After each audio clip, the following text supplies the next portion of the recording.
Libro de Romanos, capítulo 8, leemos en el nombre del Padre, del Hijo y del Espíritu Santo. Sean todos bienvenidos a este estudio bíblico. Hoy estamos estudiando el capítulo 8 del libro de Romanos. Quédese hasta el final para que aprenda mucho más de la palabra de Dios.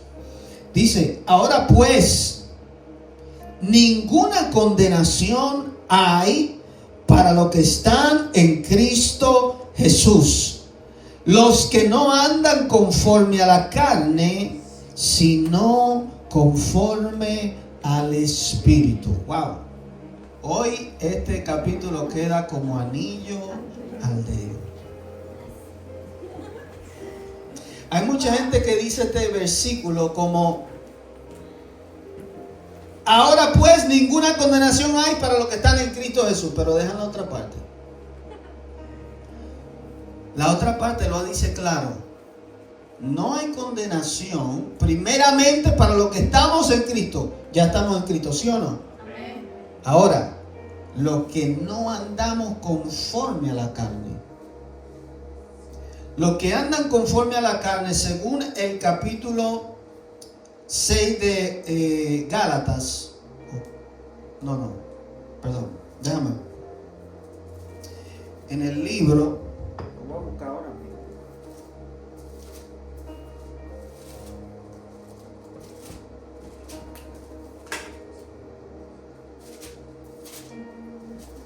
Dame un segundo. Perdón, capítulo 5 de Gálatas.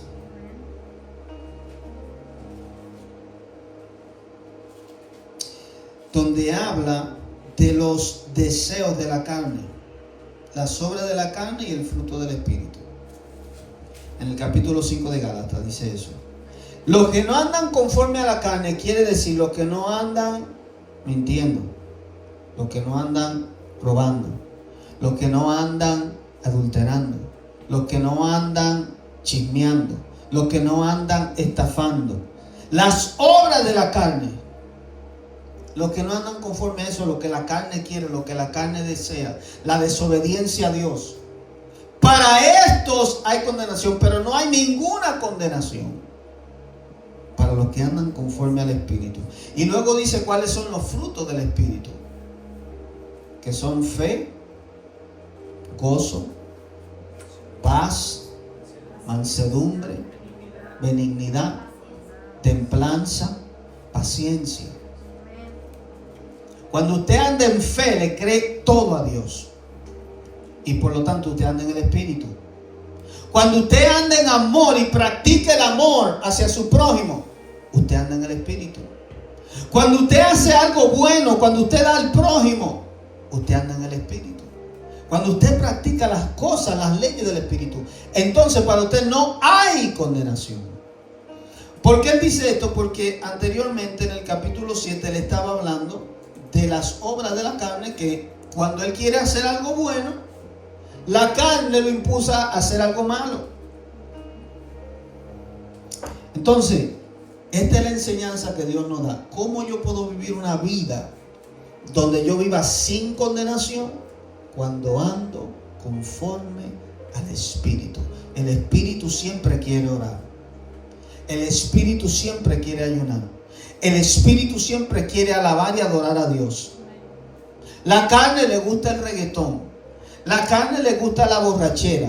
La carne le gusta los vicios. Por eso usted sabe quién anda en la carne y quién anda en el Espíritu. El que se dice ser cristiano ya no practica esas cosas porque ha nacido de nuevo y ha nacido del Espíritu. Esa es la ley que Cristo vino a darnos, su Espíritu Santo en nosotros, que nos guía en contra de lo que la carne quiere. Y podemos vivir una vida santa, justa, delante de Dios. Por eso dice: ahora pues ninguna condenación hay para los que están en Cristo Jesús, los que no andan conforme a la carne. Porque, oiga bien, hay mucha gente que dice: yo estoy en Cristo, pero viven conforme a la carne. Usted conoce unos cuantos de esos, ¿sí o no? Que se dicen ser cristianos, pero andan conforme a la carne. Verso 2: porque la ley del Espíritu de vida, Oiga bien, una ley. En Cristo Jesús me ha librado de la ley, del pecado y de la muerte.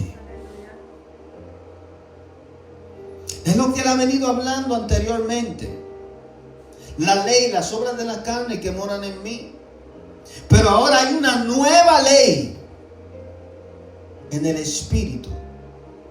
Una ley que cuando tú vas a hacer algo malo, el Espíritu de Dios te constriñe. Te dice, no, eso no va conmigo. Eso no es de Dios. Una ley que te libra de la muerte. Porque ¿qué produce el pecado?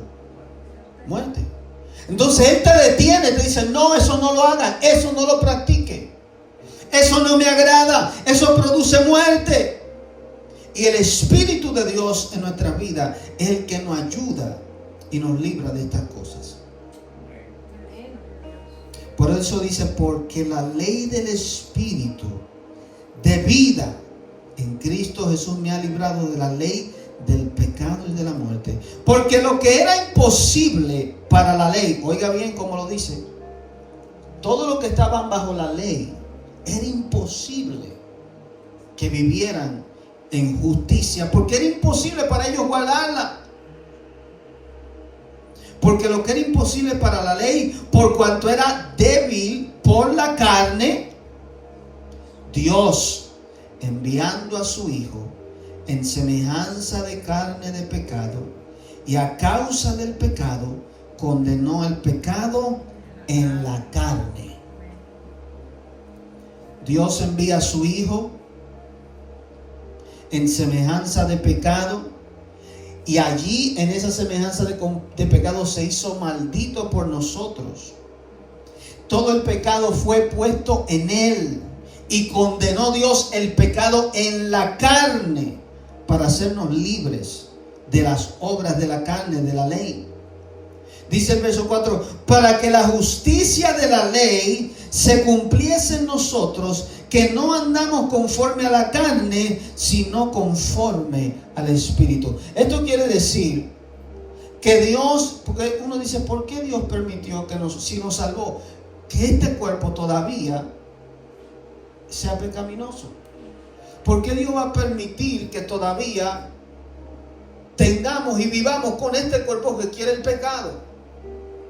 Porque Dios, lo mismo que hizo con Adán, lo quiso hacer con nosotros. Dios plantó el árbol del conocimiento del bien y del mal en el medio del huerto, y le dijo a Adán, no lo toques. Todos los días Adán veía ese árbol. Todos los días tenían que andar y lo veía. Y era de él tomar la decisión de tocarlo, comérselo o dejarlo tranquilo.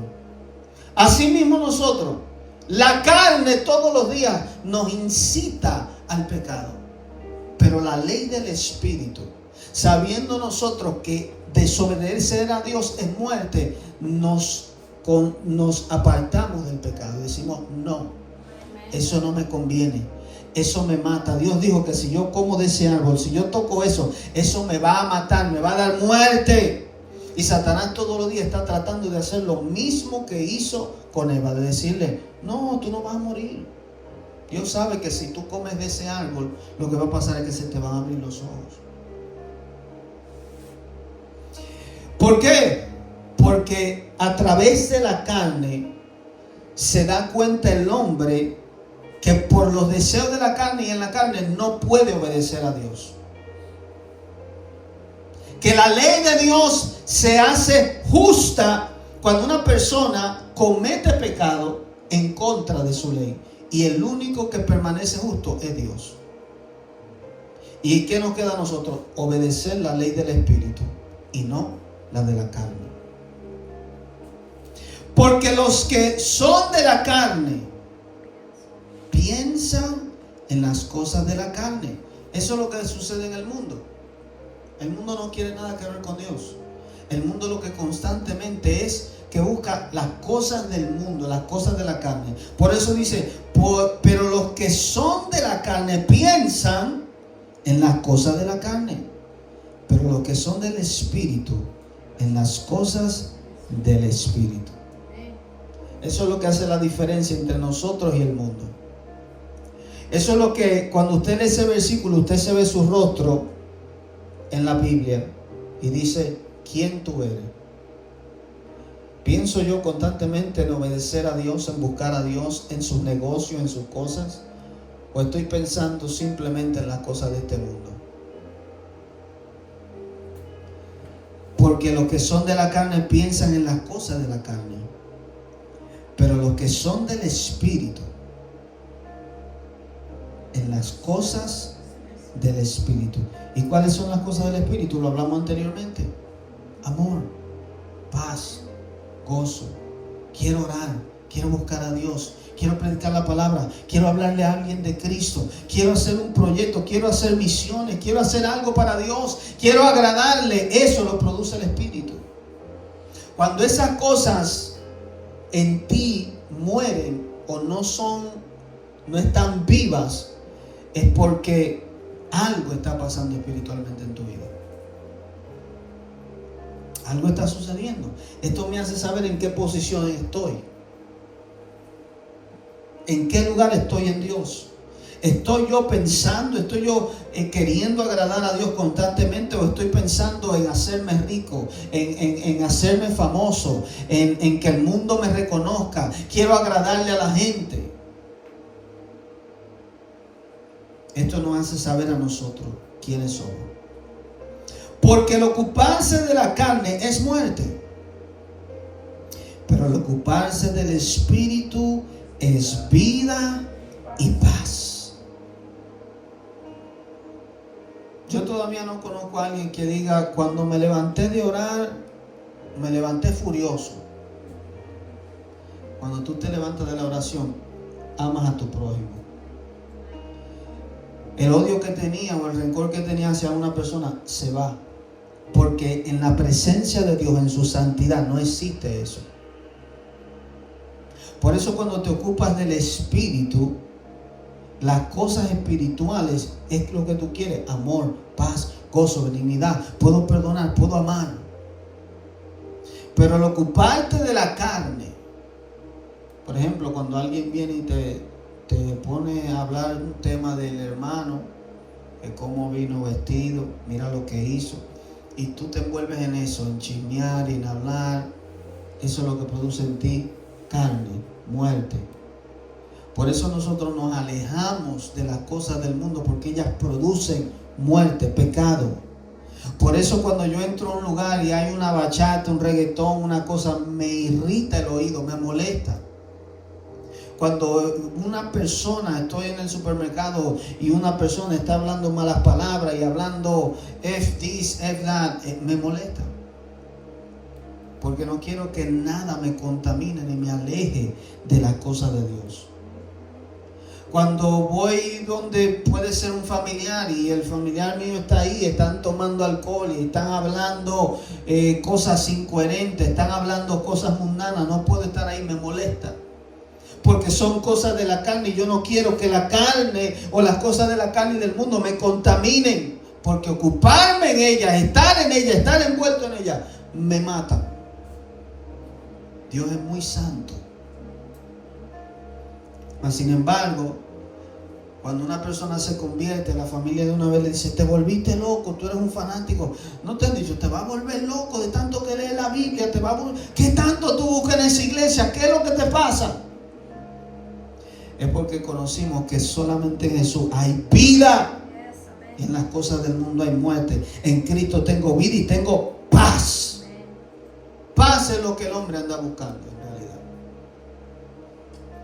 Cuando un hombre se emborracha, está buscando saciar, tapar un dolor que tiene, una ansiedad, una depresión, una tristeza. El engaño de Satanás es que te dice, si tú te metes esta droga o te emborrachas, tú vas a estar tranquilo.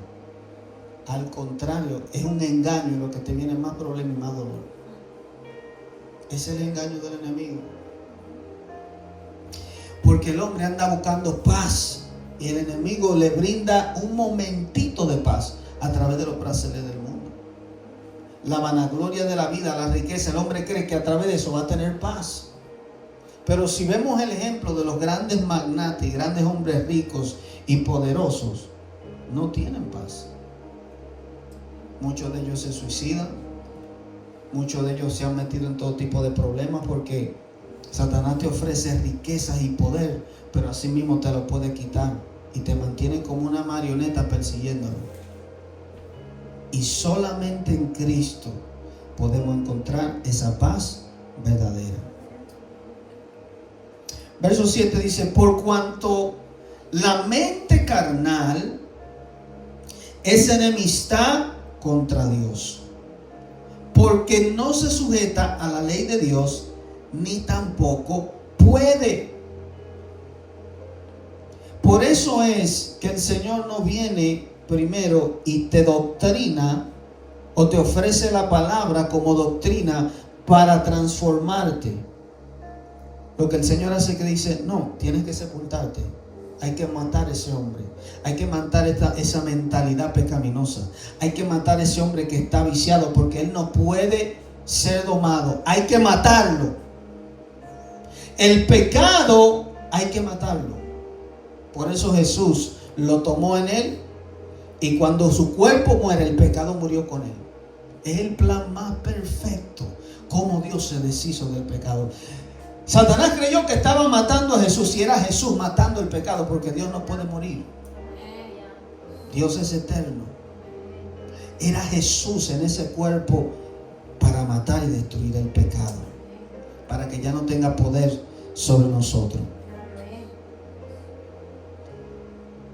Por cuanto la mente carnal es enemistad contra Dios. O sea, todo lo que es carnal, todo lo que es de la carne, es enemigo de Dios. Por eso el hombre vive allá afuera, enemigo de Dios. Porque no se sujeta a la ley de Dios, ni tampoco puede. No hay forma de domarlo, de doctrinarlo. Y los que viven según la carne no pueden agradar a Dios.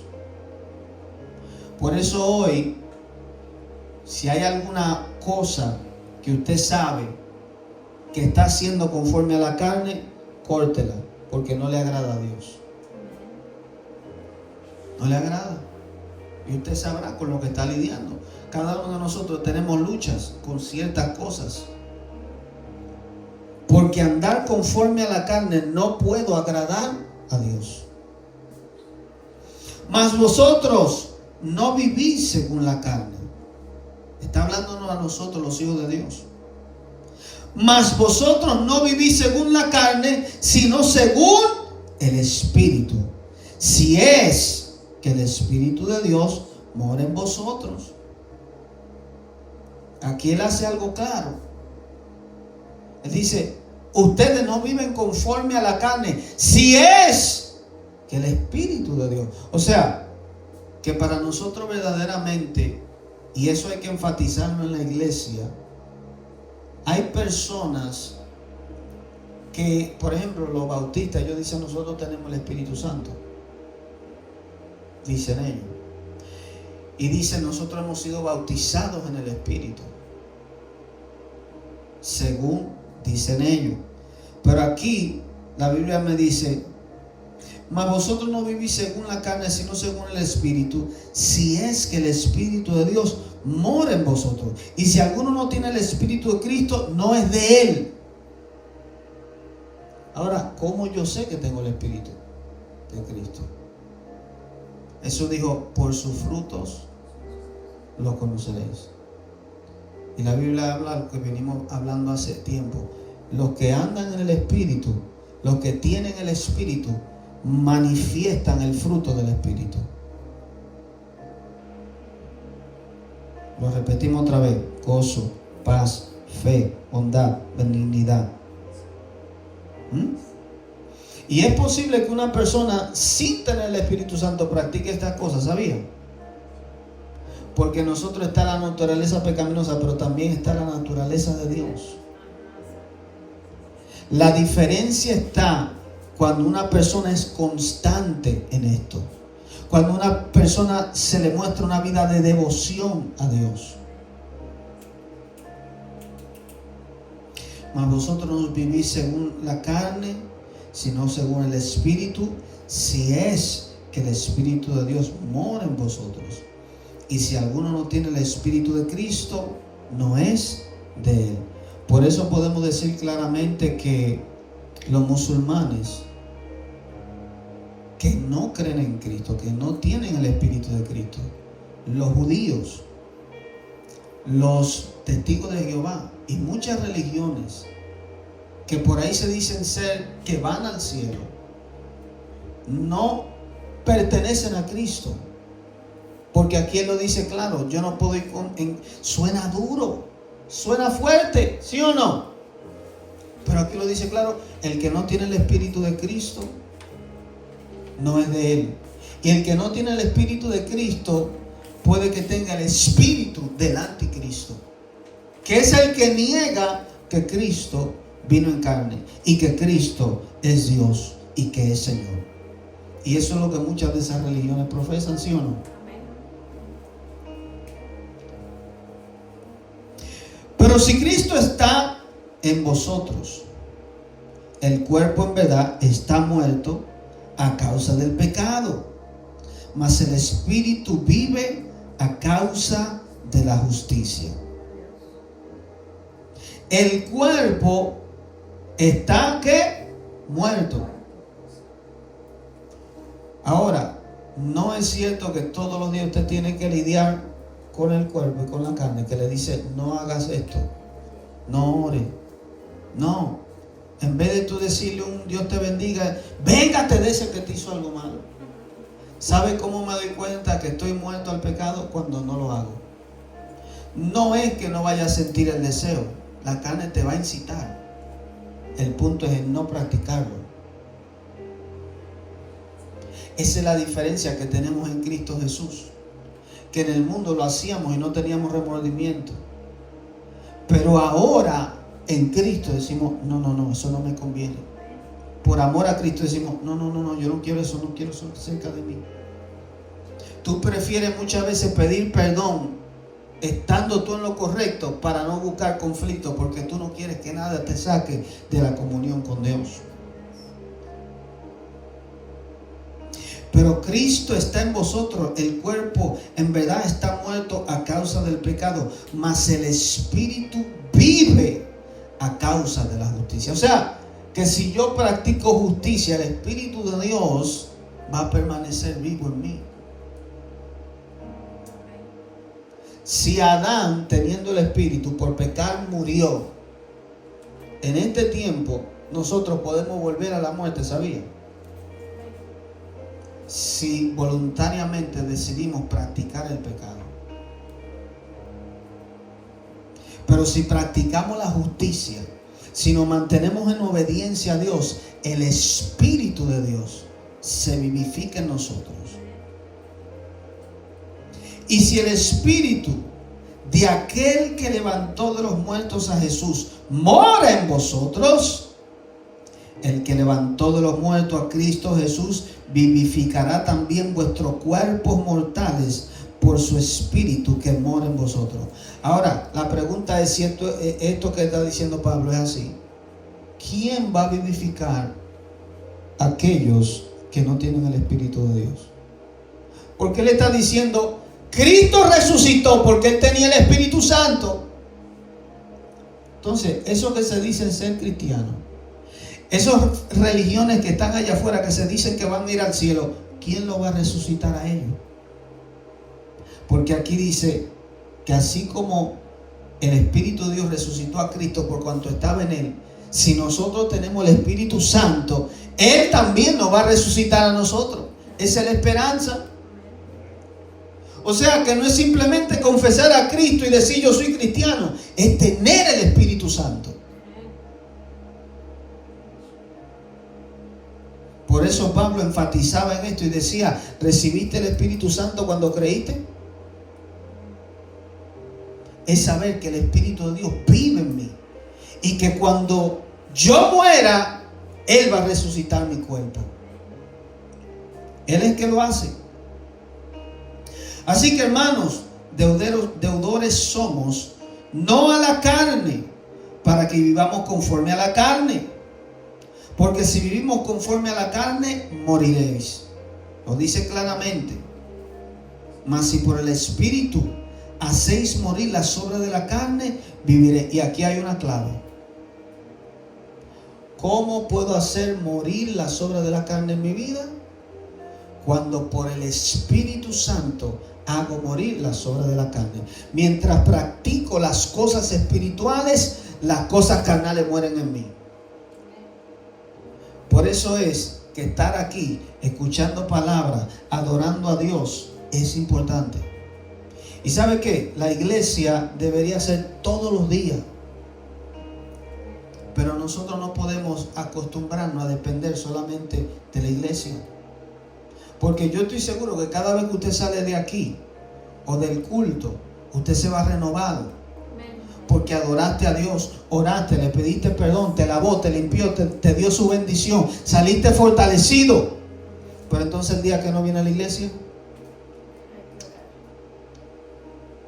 tiene que orar, tiene que ayunar, tiene que buscar a Dios. ¿Para qué?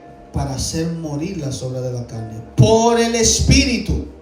Para que cuando el día malo llegue, que Satanás venga a tentarte y te ataque con diversas cosas que hace, tú estés tranquilo, calmado y no dejar que la carne se manifieste.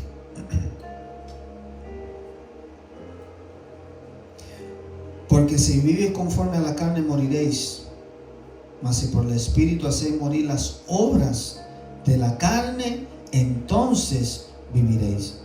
Porque todos los que son guiados por el Espíritu de Dios, estos son hijos de Dios. Lo dice claro. Mire cuánto habla él del Espíritu. Este capítulo completo. Acerca del Espíritu. Los que son guiados por el Espíritu. Los que viven por el Espíritu. En esto no hay condenación. Los que andan conforme al Espíritu Santo. A sus frutos. ¿Cuántas veces el Espíritu Santo te ha dicho haz algo y en vez de tú hacerlo no lo haces? Pero qué bien se siente cuando el Espíritu Santo te dice haz esto, quiero que lo haga de esta forma. Y cuando tú lo haces hay vida, hay paz, hay gozo. No hay mejor cosa que cuando el Señor te dice haz algo y tú lo haces. Se siente, porque sabes que agradaste a Dios, que no lo has contristado. O cuando Dios te da una revelación, un sueño, y te muestra y te dirige. Mira, quiero que estés allí, quiero que hagas esto. Quiero que te muevas de esta forma. Mira, el enemigo viene, te va a atacar de esta forma.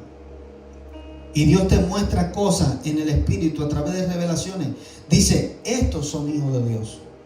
Los que son guiados por el Espíritu Santo. Pues no habéis recibido el espíritu de esclavitud para estar otra vez en temor, sino que habéis recibido el espíritu de adopción, por el cual clamamos Abba, Padre. Mira que él hace claro aquí que hay un espíritu de esclavitud. No habéis ustedes recibido el espíritu de esclavitud. O sea que los que están allá afuera en el mundo y practican el pecado son esclavos. Hay un espíritu que se llama un espíritu de esclavitud. Y eso es lo que mayormente tiene allá afuera, especialmente en esta ciudad de Patterson, a gente en drogas, en alcohol. Jesús dijo, el que practica el pecado, el que hace el pecado, es esclavo del pecado. Hay gente que dice, yo puedo dejar de fumar cuando yo quiera. Mentira, no pueden. Hay gente que dice, yo puedo dejar el alcohol cuando me dé la gana, pero que no quiero. Mentira, es que no pueden. Porque son esclavos de eso. Pues no habéis recibido el espíritu de esclavitud para estar otra vez en temor. Una persona que practica el pecado puede decir, yo quiero dejarlo de hacer. y sabiendo que no puede, siente el temor que en el momento que venga la tentación o que venga ese espíritu a tentarlo, no puede negarse, no puede decir que no. Por eso dice que ya no debemos estar en temor. Ya sabemos que eso no tiene control en nuestra vida. Que ya lo que nos hacía hablar mentiras antes ya no puede manipularnos y controlarnos. Antes hablábamos mentiras porque nos protegíamos, porque teníamos temor de perder nuestro trabajo o de hacerle falta a alguien o lo que sea. Pero ahora no tenemos miedo. Ahora no importa lo que pase en las circunstancias, nadie puede manipularnos ni controlarnos. Ni aun la muerte, ni aun que te pongan una pistola en la cabeza y niega a Cristo. Porque tenemos el espíritu de vida, tenemos la salvación, la vida eterna. Pues no habéis recibido el espíritu de esclavitud para estar otra vez en temor, sino que habéis recibido el espíritu de adopción. Así le llama él al Espíritu Santo, otra faceta de él. Fuimos adoptados por Dios, por el cual clamamos, Abba, Padre. Y él se refiere aquí a cuando una persona recibe el Espíritu Santo. Que una de las cosas es que he visto a personas que solamente le sale esa palabra, Abba, Abba, Abba, Abba, Abba. Por eso él dice, clama, Abba, Padre. El Espíritu mismo da testimonio a nuestro espíritu de que somos hijos de Dios. El mismo Espíritu Santo en nosotros nos hace saber. Por eso esto es algo que es muy personal. Yo, por más que quiera probarle a alguien que Cristo vive y que Él es real, con mi testimonio, con lo que yo he vivido, tal vez esa persona no lo pueda creer. Pero yo estoy convencido. Es algo que el Espíritu hace en nuestros corazones y nos deja saber. Aunque Cristo nunca lo hemos visto, sé que está vivo. ¿Cómo tú lo sabes? No puedo, te puedo dar muchas razones. Yo simplemente lo sé. El Espíritu de Dios en mí me ha convencido de que esto es una realidad. Más que lo que puedo ver y tocar. Porque he tenido experiencias con Dios. El Espíritu mismo da testimonio a nuestro espíritu. Cuando escuchamos un testimonio de alguien que dice, Dios me salvó, Dios hizo esto en mi vida, Dios hizo un milagro. El Espíritu de Dios, usted muchas veces no ha sentido que la presencia de Dios se manifiesta, confirmando que lo que esa persona está diciendo es real. Cuando nosotros cantamos de que Jesús resucitó, de que Él está vivo, el Espíritu de Dios se manifiesta, su presencia a veces la he sentido tan fuerte, el Señor dejándome saber, mira, lo que tú estás cantando es real. Lo que tú estás diciendo con tu boca, lo que tú estás declarando no es un cuento, es algo real. Él da testimonio a nuestro espíritu de que somos hijos de Dios, de que Cristo está vivo, de que cuando leemos la Biblia estamos leyendo no simplemente una historia hueca, es algo verídico, real. Que este libro no fue inspirado por hombre, lo escribió Dios a través de los hombres. Es algo que, por eso es que el Evangelio es una revelación. Es algo que Dios abrió nuestros ojos, nuestro entendimiento para saber que esto es real. Más real. Y estamos convencidos de que es la realidad entre tantas religiones y filosofías del mundo. Por eso muchas veces nos odian, nos critican y nos dicen, ¿quién te crees tú para decir que tú tienes la verdad? ¿Quién eres tú? Y Dios le plació coger a nosotros, escoria del mundo, gente que no, tal vez no somos los más doctos, pero Él le plació revelarse a nuestra vida y darnos la autoridad de predicar su evangelio y su palabra al mundo. Y si hijos, verso 17, también herederos de Dios y coherederos con Cristo, si es que padecemos juntamente con Él, para que juntamente con Él seamos glorificados. Tremendo versículo. O sea que somos Si somos hijos adoptados, si tenemos el Espíritu de Dios, quiere decir que somos herederos de Dios. ¿Acaso un padre eso no es lo que hace con su hijo? Aquí un padre construye un negocio, un imperio, lo que sea. ¿Y qué hace? ¿A quién se lo va a dejar? ¿Al vecino? No, al hijo. Eso es lo que nos constituye a nosotros hijos. Somos herederos. ¿Y qué es lo que tiene Dios para darnos en herencia? Toda la creación, su reino. O sea que no somos cualquier cosa, somos hijos de un rey. Somos príncipes, somos sacerdotes. Eso es lo que somos. Aquí en la tierra tal vez ahora no parece, ¿verdad? Pero eso es lo que Dios nos ha constituido. Vamos a reinar con Él eternamente. Y no solamente aquí en la tierra. Él es Rey del universo. Todo lo que es de Cristo es nuestro. Por eso usted puede decir y llegar a un lugar y decir: esto aquí es de mi Padre, esto aquí es mío. Pablo lo dice así: todo es vuestro. Sean ángeles, tronos, principados, toda la creación, todo es vuestro. Porque le pertenece al Padre, le pertenece a Cristo, por lo tanto le pertenece a ustedes. Estos son versículos que nos dan a nosotros identidad, nos dan confianza, porque Satanás en el mundo ha querido introducirnos a nosotros que no somos nada, que somos menos, que somos un simple humano. Pero Dios nos llama hijos.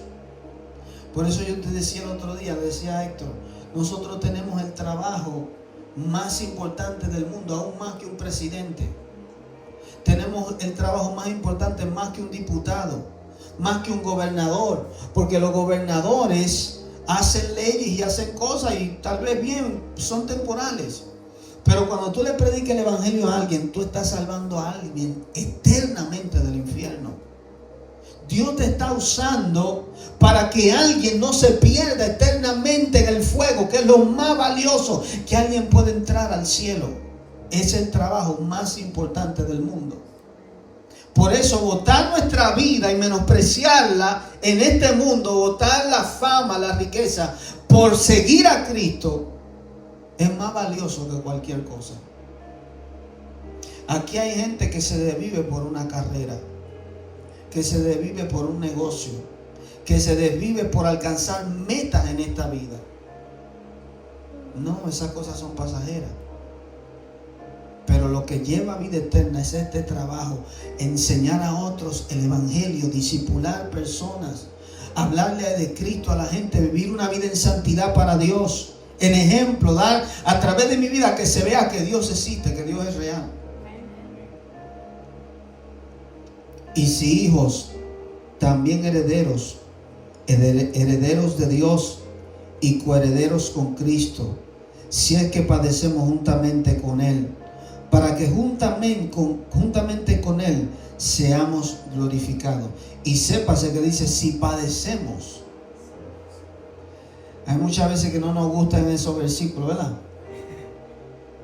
Cristo nos llamó a padecer con Él.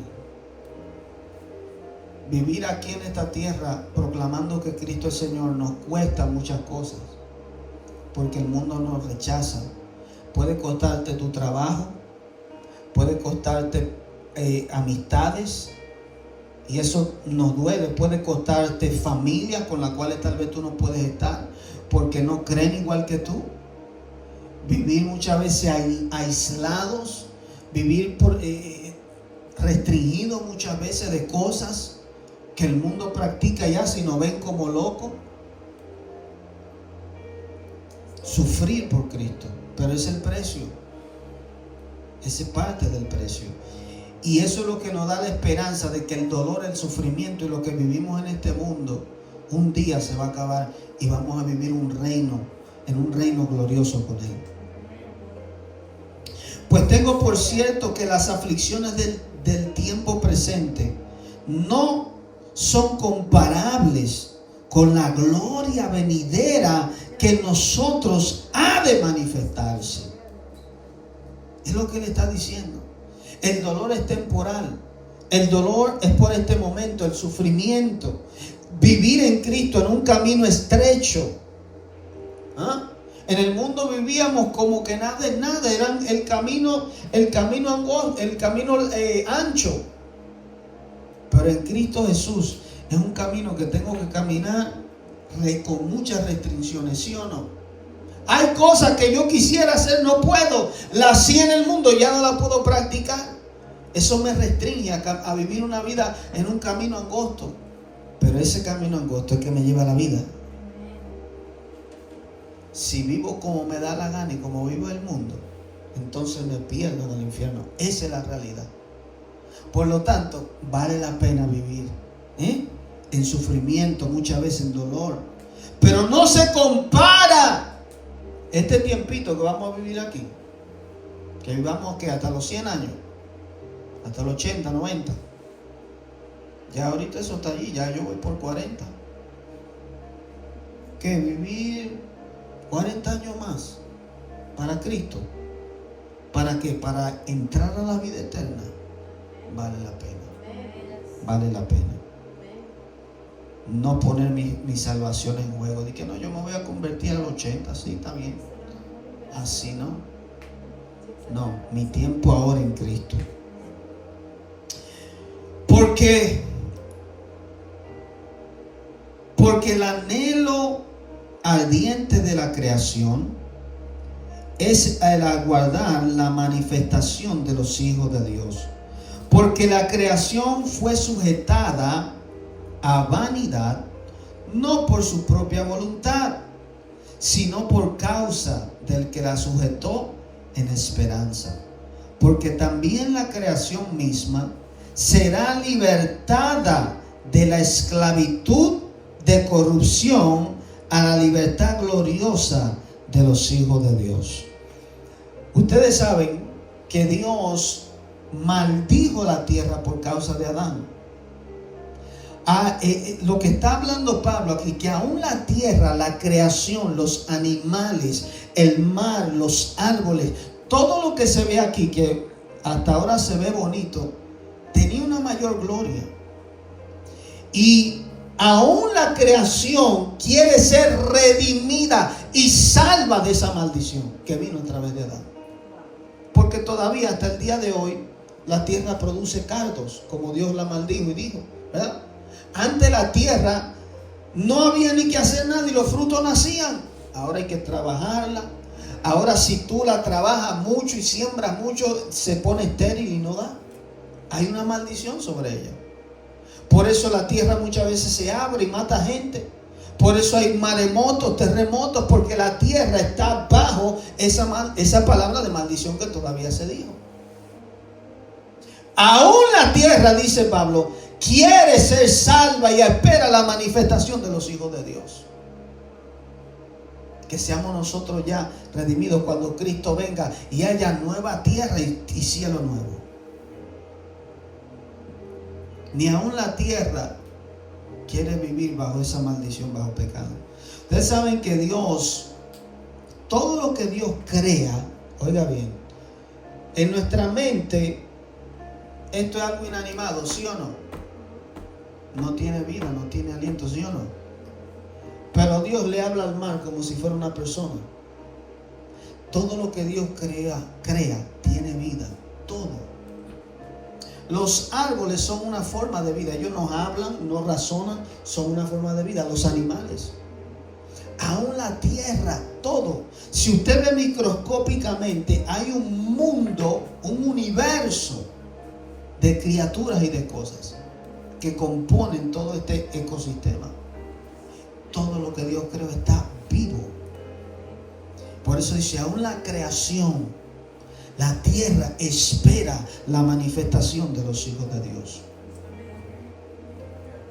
Porque sabemos que toda la creación gime a una y aún está con dolores de parto hasta ahora.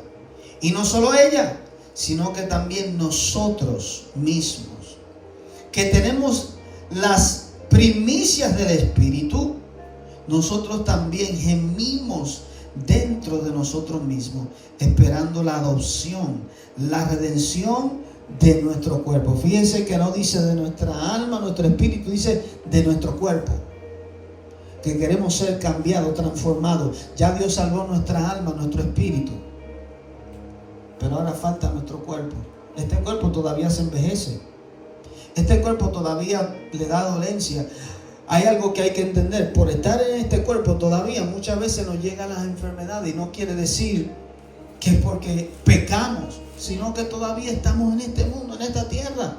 Jesús dijo: en el mundo tendréis aflicciones. Por eso no a cada rato podemos decir: Señor, ¿qué está pasando? Estoy en pecado, ¿qué sucede? No, hay achaque, hay cosas. Jesús, mientras estuvo en la tierra, lloró, tuvo hambre, tuvo sed, tuvo que subir montañas, se cansaba, sudaba. Nosotros vamos a tener ese tipo de cosas aquí en la tierra. Y dice aquí que hemos recibido las primicias del Espíritu. ¿Qué sucede cuando una persona se casa con otra? Antes de casarse, lo que se practica es que se le da un anillo a la esposa, ¿sí o no? Mira, te presento esto. Este es el anillo de compromiso. Esto quiere decir que ya tú eres mía. Tú no te puedes comprometer con nadie más. Eso es lo que quiere decir las primicias del Espíritu, las arras. Dios nos dio a nosotros el Espíritu Santo como anillo, como sello de que le pertenecemos a Él. De que un día Jesús va a volver y se va a casar con la iglesia para estar con ella para siempre. El Espíritu Santo ha sido la primicia, el anillo, el sello que dice: tú eres mío, guárdate limpia, guárdate fiel para mí,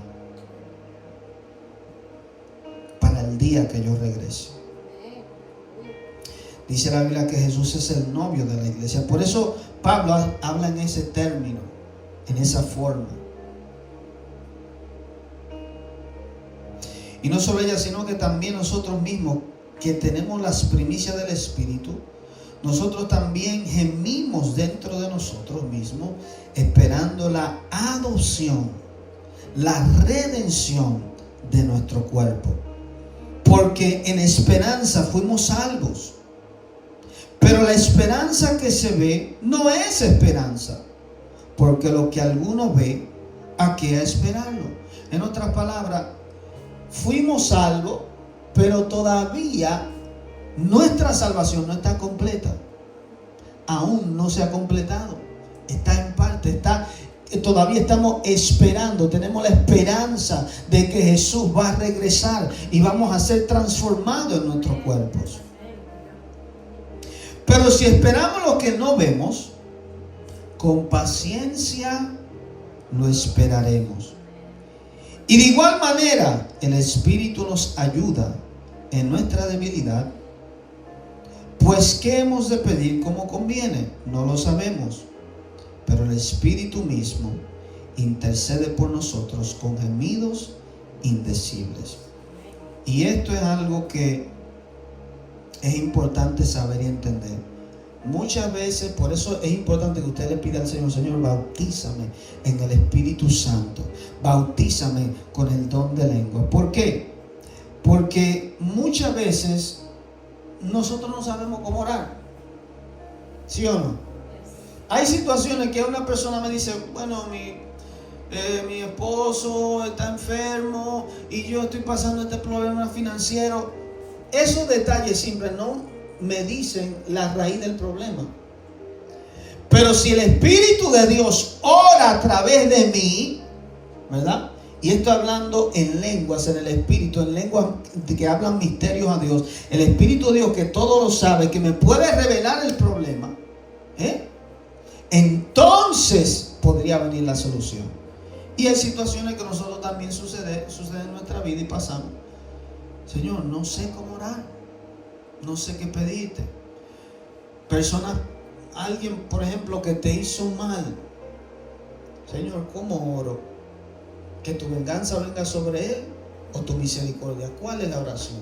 Y el Espíritu Santo te puede dar la interpretación, te puede dar el cómo orar. Por eso él dice: a veces no sabemos cómo orar como conviene, pero el Espíritu mismo intercede por nosotros. O sea, que no es nada más nosotros que estamos en esta lucha, sino que el Espíritu de Dios que nos fue dado nos ayuda.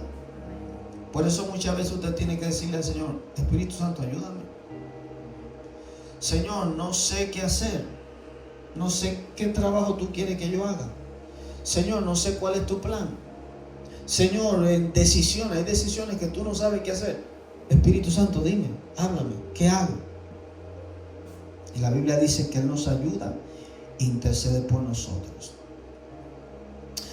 Mas el que escudriña los corazones sabe cuál es la intención del Espíritu, porque conforme a la voluntad de Dios intercede por los santos. O sea que el Espíritu Santo también intercede por nosotros. Y aquí Él lo dice, Él sabe la oración perfecta. Por eso muchas veces yo me encuentro hablando en lenguas y mucha gente dice: pero si tú no sabes lo que tú estás hablando, ¿cómo tú sabes que tú no estás maldiciendo a Dios? ¿Cómo tú sabes que tú no estás diciendo algo extraño? Porque es por fe. Mucha gente tiene el don de lenguas y no lo hablan porque creen que van a decir algo extraño o porque creen que van a imitar la lengua de otros. Pero esto dice aquí que es por fe. Mas el que escudriña los corazones sabe cuál es la intención del Espíritu, porque conforme a la voluntad de Dios, a la perfecta voluntad de Dios, intercede por los santos. Él sabe. Muchas veces yo digo: Señor, yo creo que no sé ni lo que estoy intercediendo, lo que estoy hablando. Pero el Señor simplemente usa mi cuerpo, mi boca, y tal vez yo estoy intercediendo por algo que yo mismo ni me imagino remotamente. Lo que yo tengo que hacer es confiar en Él, que Él está haciendo algo, que Él está obrando.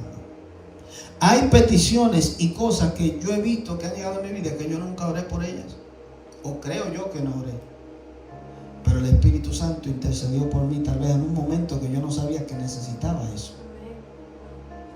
Por eso el don del Espíritu Santo, los dones, Pablo dice: pídanlo, quiéranlo. Y él dice: pidan el don de profecía para que ustedes sepan la voluntad de Dios. Pidan los dones, don de milagros, de lenguas. Pidan los dones de interpretación, el don de fe, el don de sanidades. Verso 28. Ya casi vamos a terminar. Y sabemos que los que aman a Dios, todas las cosas le ayudan a bien. Esto es, a los que conforme a su propósito son llamados. Pablo dice esto porque muchas veces leímos en el libro de los Hechos cómo él fue a predicar a un lugar y terminaba preso con látigos, pero al final Dios salvaba a una persona. En otra ocasión fue en un barco, el barco naufragó, y es porque Dios quería llevarlo a esa isla donde personas fueron salvas, donde Dios lo salva del naufragio, pero luego lo pica una serpiente. Y al parecer el hombre, como dijeron los mismos nativos de allí, este hombre parece que tiene una mala suerte, que es librado del naufragio y ahora lo pica una serpiente y lo va a matar. Y al ellos ver que la serpiente no lo mata, ellos dicen: este hombre es un Dios. Y creen en el Dios de Pablo. O sea que hay circunstancias, cosas que nos están pasando, que no la entendemos, que decimos: Satanás me atacó, esto va a ser para mi perdición.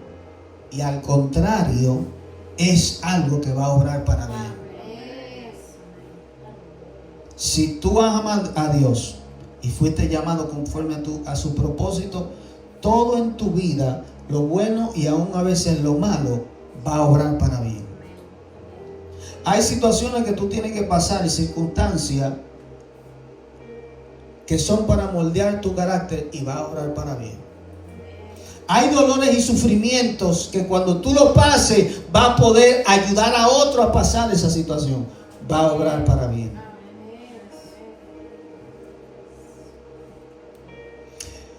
Porque a los que antes conoció, también los predestinó para que fuesen hechos conforme a la imagen de su Hijo. Oiga, ¿cuál es el propósito por el cual usted fue creado?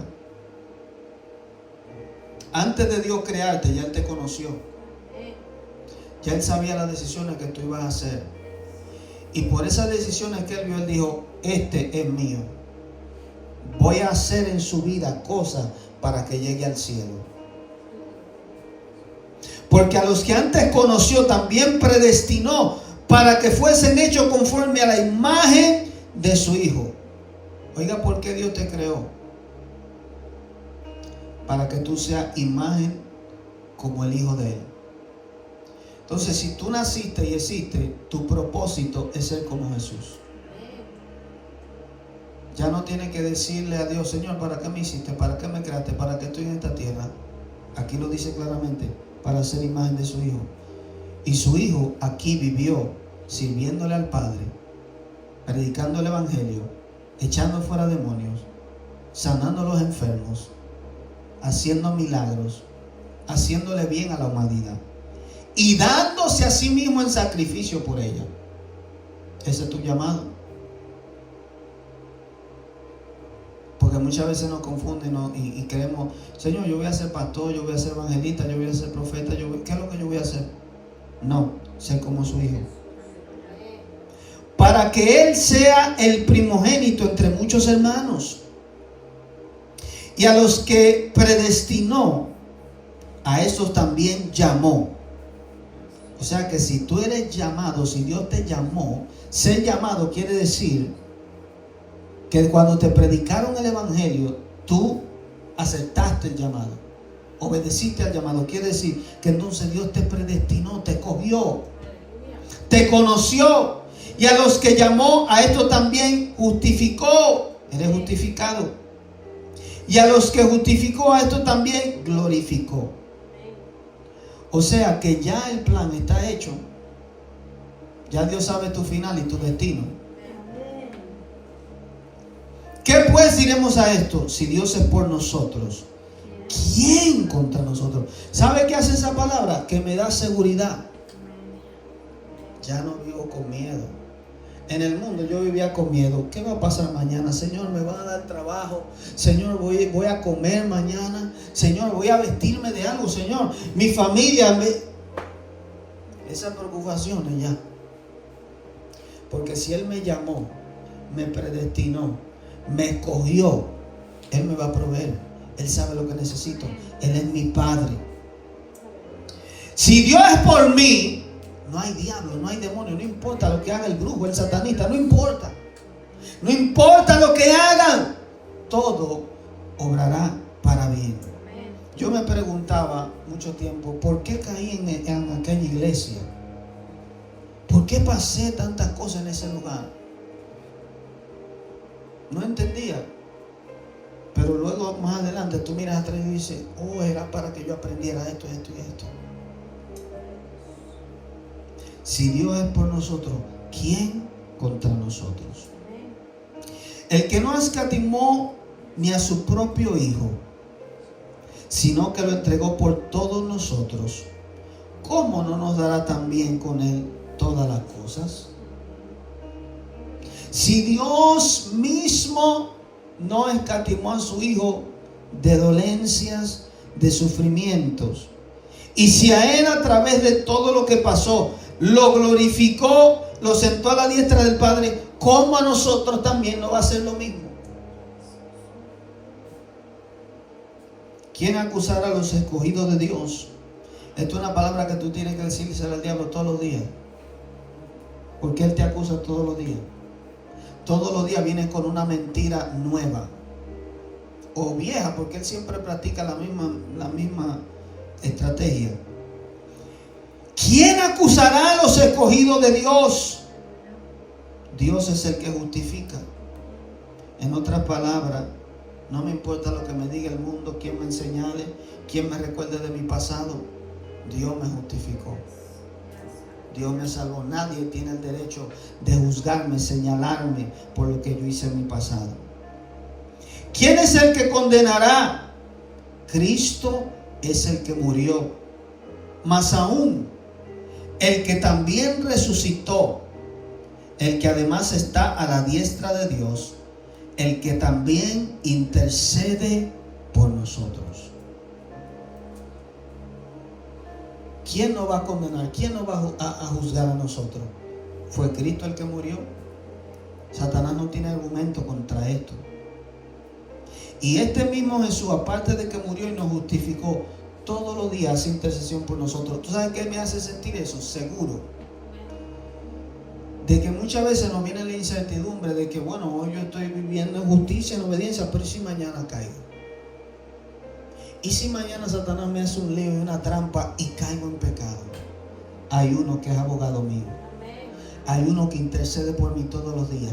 Hay alguien que está velando. Muchas veces Satanás nos quiere hacer creer que esta salvación depende de nosotros. No, depende de Él. Él ha prometido terminar la buena obra en nuestra vida. ¿Quién nos separará del amor de Cristo? Está haciendo una pregunta. ¿Hay algo que pueda separarnos? ¿Tribulación? ¿O angustia? ¿O persecución? ¿O hambre? ¿O desnudez? ¿O peligro? ¿O espada? Aún si nos matan, ¿quién me puede separar del amor de Cristo? Como está escrito, por causa de ti somos muertos todo el tiempo. Somos contados como ovejas de matadero. Le está poniendo una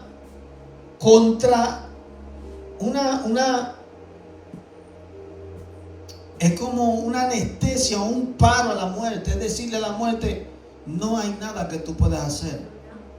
Nada me puede apartar del amor de Dios. Él es el autor de nuestra salvación. Ni la vida, ni la muerte, ni lo alto, ni lo bajo. Antes, en todas estas cosas somos más que vencedores por medio de aquel que nos amó.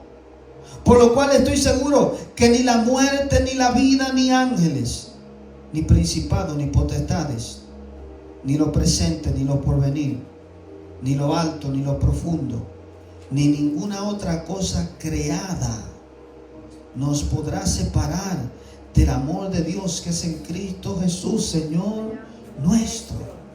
Pablo está diciendo, no hay nada, no hay diablo, no hay circunstancia que el enemigo pueda crear.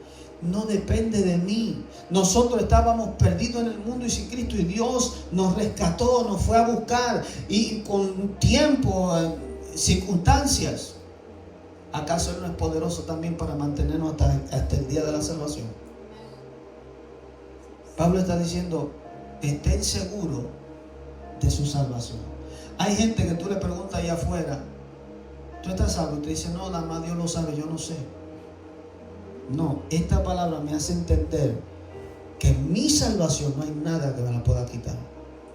Cristo murió por mí. Si yo creo eso, está ya consumado. Mi vida eterna no va a empezar cuando yo entre al cielo. Ya mi vida eterna empezó. Yo nunca voy a morir. Yo nunca voy a ver muerte. Yo nunca voy a ver muerte. Eso es lo que dice la Biblia. Yo tengo la vida eterna dentro de mí. El enemigo puede hacer cosas para que yo caiga. Cristo me va a levantar. Cristo va a interceder por mí. Su sangre me va a lavar y me va a limpiar. Esta es la confianza que Dios quiere que yo tenga. Suena muy bonito. Y suena, como dicen por ahí, too good to be true. Pero ese es el plan de salvación que Dios hizo. Él me predestinó. Esa es la palabra que Dios quiere que tú creas. Él me predestinó. Él me escogió. Yo soy escogido. El hecho de que yo he creído en Cristo Jesús es testimonio de que Dios me abrió los ojos. Y de que yo he sido escogido por Él. Y tengo salvación. Puedo gozarme desde ahora de que voy a verle la cara a Dios un día. Voy a estar en el cielo. Voy a caminar por la calle de oro. Voy a vivir en un reino. Voy a tener una mansión en el cielo. Me van a dar un nuevo nombre. Voy a tener vestiduras blancas. Satanás es un simple ángel que no es ni siquiera digno de ser comparado con Dios. Y Él no va a poder apartarme de Cristo. No importa lo que Él haga, no importa lo que haga en esta vida Él no es más poderoso. Esa es la mentira que Él nos quiere hacer creer. En el mundo, y eso veo muchas veces en las redes sociales, que la gente habla más de demonios que de Cristo. ¿Por qué? Porque de esa forma yo voy a estar más enfocado en lo poderoso que es Satanás y no en lo poderoso que es nuestro Dios. Nuestro Dios es más poderoso. El ejército de Dios es más grande que el de Satanás. No hay brujo más grande o poderoso que pueda detener la obra de Dios en nuestra vida. Esto me da mi paz, tranquilidad, confianza. Nada me apartará. Por eso aquí en lo enumera, no hay principado. Satanás es un principado, un simple príncipe. Príncipe de este mundo. Dios es el rey del universo. Él es más poderoso. Por eso es que la Biblia tiene que renovarnos nuestro pensamiento. Satanás nos llenó de muchas mentiras. Y tenemos que creerle a Dios más que a la mentira para que podamos vivir en justicia. Amén. Aleluya.